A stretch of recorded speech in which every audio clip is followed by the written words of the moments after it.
Warm up. Let's bring back in Charles Mittelstadt, criminal defense investigator. You recognize him from many trials here on Court TV. On the one hand, you know, there's an old saying in the defense side of things, and that is, you know, you can, when you have numbers like this, you can figuratively kill off each witness one at a time on the stand and discredit them.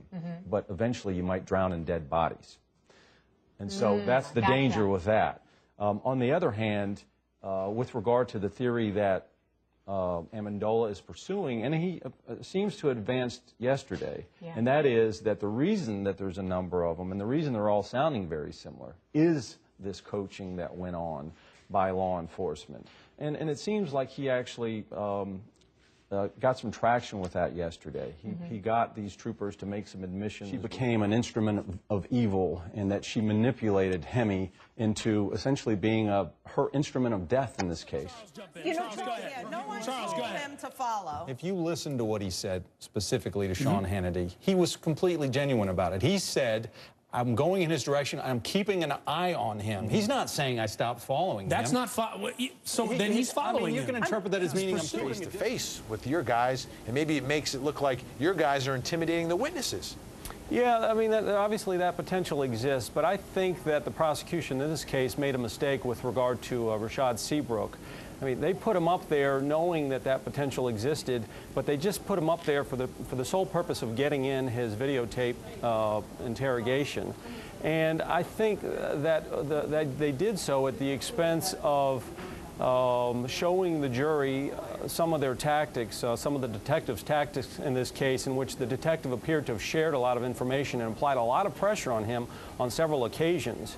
And, you know, there's always that one juror who's looking for some reason to explain some of this away. And to that juror, that kind of conduct that has now been exposed through through putting this witness up, I think that's probably something that they might regret down the road. 12:45, and then the 1:30 a.m. where he shows up at Pimpleton's doorstep to use her phone.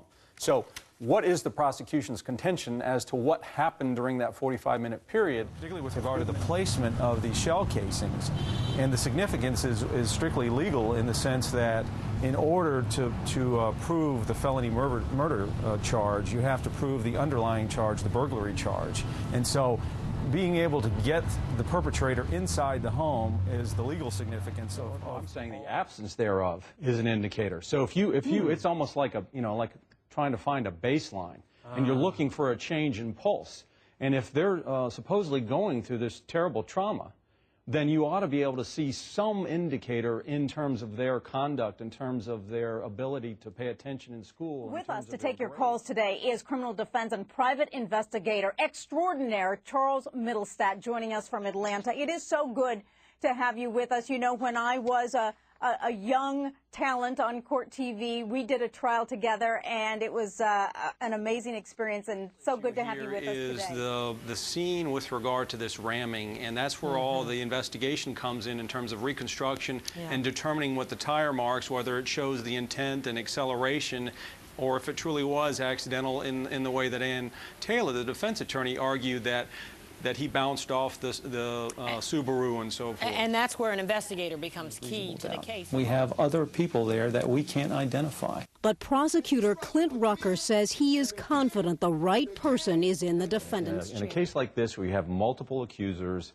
who all have rather similar versions, where they're describing some type of pattern, it's really significant. I mean, this does happen, unfortunately, more frequently than we would want to see it happen. And the significance is that it's a version of cross-contamination that's going on, where you have law enforcement, through their efforts and their interviews, are actually furnishing information to these alleged victims, and in the process are really tainting the investigation. Sometimes it happens inadvertently, and sometimes it's a little more intentional. These are professional men. I mean, the heads of universities and athletic programs. They get together, they talk about it, and somehow everybody is able to walk away from this, and no action is taken. Yeah, people are going to say, you know what, though, in this community, they were looking out for who? That's Penn State. That's part of what people That's are obviously what the prosecution. And so 2 weeks you know, 2 weeks after the fact, you have the Sanford police chief who comes out and says basically, look, there's no ground for any charges whatsoever. And so, you know, that's a reasonable period to be investigating this thing. And, you know, we have to ask ourselves, what evidence has come out since, you know, March 12th that has changed the dynamic here? Especially one thing you asked Charles, who's a very well-spoken investigator, sounds like a lawyer, quite frankly, and it seems like he's doing a good job. Danny, that the absence of gunshot residue doesn't necessarily mean that that person did not fire the weapon. It could mean they took a shower, which is exactly what James Martin is alleged to have done. It could mean they took a shower, but even in the absence of a shower, sometimes it really has a lot to do with the weapon, how it discharges, the construction of the weapon. There's a lot of factors that go into whether, you know, how much or even if any presence of gunshot residue will exist. But again, from a defense perspective, you know, the absence thereof doesn't necessarily mean anything. The presence thereof generally is much, much more revealing. It's very difficult to explain away gunshot residue when it's there. Right. You made a great point about James Martin asserting a mutual combat defense. What do you look for in terms of defensive wounds, not just cuts, but otherwise? Well, you know, this is what's interesting on paper about this case. Here you have a professional fighter. I mean, this is a professional fighter. Professional fighter. I mean, she is very, very capable. And then you have a defendant who's significantly older, by all accounts, relatively frail. And so, on paper, it doesn't even look like it could ever be a fair fight. The passage of time has a tremendous bearing on trying to defend a case like this. You know, had, for instance, victim number 8, I mean, what I find interesting is you have victim number 2 and victim number 8. These are the two alleged victims where there appears to be some cooperation, but yet they're unidentified. They can't locate them, they can't identify them. Investigator for the defense, and here's the conclusion he draws. Whoever committed this crime would have been covered in blood, and yet there was no blood found in Dion's home, in her car, not on the laptop, not on the credit card, not on her clothing. It just doesn't exist. How willing are people usually to be interviewed? You know, it varies. Does it depend on the case, It does, and you know, sometimes in high-profile cases, it can work against you. It can also work for you because people are somewhat familiar with the case, and therefore you don't have to give them background and explain it. But generally, if you explain the need to be involved and to share the the good, the bad, and the ugly. I mean, you know, what we're looking for is information. We're looking for the truth. And sometimes discovering bad facts is just as important as discovering good facts.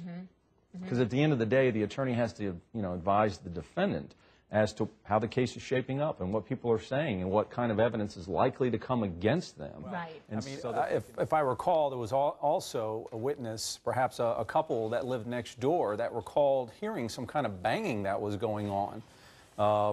And that would indicate that perhaps, Goodman was stumbling around in the night trying to get into this barn where he ultimately wound up, consuming all sorts of quantities of alcohol. But no, I think that reasonably the defense has to investigate that claim. I mean, when you sit down with a client, you go through the chronology, you try to get a recall from your client as to what occurred, and then you follow through and attempt to establish through witnesses, through documentary evidence, etc. Well, you're an investigator. Can't you find him yourself? Well, it depends. I mean, in this case, they've cited concerns for his safety, and so obviously they have some obligation to him, but they also have an obligation to make him available, and the Sullivan case is a good example of that. Now, Charles, this is why you get paid the big bucks, because you observed something about the sneaker in this case that I found it really wasn't. It really played into their hand, but in terms of what she was going to say, they already had pretty good notice as to what was going to happen there. Well, Mike makes some strong points with regard to a lot of the issues that he raised. But the fact of the matter is, we're dealing with a guy that created this second mile program in 1977. And so based upon the allegations, we're talking about a 20-year period where nothing happens. And you can't ignore that fact. I mean, this kind of behavior doesn't just manifest itself overnight. And so there's a lot of different things that need to be examined with regard to that. I mean, with regard to these specific victims, or alleged victims, it's important to look at whatever indicators may have existed at the time. School records, conduct records, things that would be telling of some event traumatic event going on in their lives at that time. It's interesting that you say that, because we remember the defense tried to get a hold of So back to your issue with regard to developing some type of theory, alternate suspects, and so forth. Obviously, in a perfect world, you'd want to be able to do that, although clearly it's not the defense's burden. The burden falls squarely on the shoulders of the prosecution in establishing their case. This incident involving the janitor who reports it sufficiently to where many people are talking about it. No incident report. And so it does beg the question, you know, what is going on? There seems to be a lot of smoke, but it never results. Had no choice but to kind of acquiesce to some of these unwanted advances, et cetera. Unfortunately, the evidence refutes that overwhelmingly, and there were emails, there were text messages, there were volumes and volumes of phone records that memorialize the frequent and extensive contact between the two. You know, that's the interesting thing. You know, that's what they have to evaluate this morning as to whether he's going to testify or not, is this progress, this so-called best day for the defense yesterday, whether enough traction, enough headway was made to generate reasonable doubt in this case, that they want to risk all of that by putting Sandusky on, and at which point he assumes the entire burden for his own exoneration. Charles Mittelstadt, great job. Great to have you here, pal. All right.